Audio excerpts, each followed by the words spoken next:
ఈటెల రాజేందర్ పైన వ్యతిరేకంగా ఫ్లెక్సీలు వేసిన విషయంలో కీలక మలుపు తిరిగింది. మీ అందరికీ తెలిసిందే, ఆయన ఏడుస్తాడని, ఆయన కేంద్ర మంత్రి కావాలని ఏడుపుందని, పార్టీలో తనని సీఎం అభ్యర్థిగా అనౌన్స్ చేయలేదని, ఆయన గెలుపుని కూడా మోదీతో ప్రమేయం లేదు, నా ఒంటరిగా ఎజెండా గెలిచానని చెప్పి ఆయన అనుకుంటున్నారని, ఆయన పేరు మీద మేడ్చల్లో కొన్ని ఫ్లెక్సీలు వెలిశాయి. మేడ్చల్లో అండ్ కుకట్పల్లి నియర్ బై ప్లేసెస్లో కొన్ని ప్లేసెస్లో ఫ్లెక్సీలు వెలిచాయి.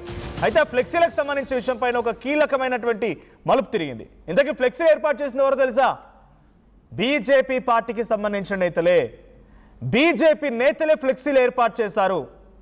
బీజేపీకి సంబంధించిన ఒక కీలకమైన నేతకి ముఖ్య అనుచరుడంట ఆయన పేరు జన్యావుల రామకృష్ణ. కంటోన్మెంట్కి సంబంధించిన ప్రాంతంలోని బీజేపీ నాయకుడు ఆయన. ఇక్కడ ఫోటోలో చూడొచ్చు, బండి సంజయ్తో ఉన్న వ్యక్తే రామకృష్ణ. సో ఇటు ఆయన ఫ్లెక్సీ వేశాడంట. ఇక్కడ ఫోటో కనిపిస్తుంది, ఆయనే రామకృష్ణ ఫ్లెక్సీ వేసి ఈటెల రాజేందర్ని బదనాం చేసేందుకు ప్రయత్నం చేశాడంట.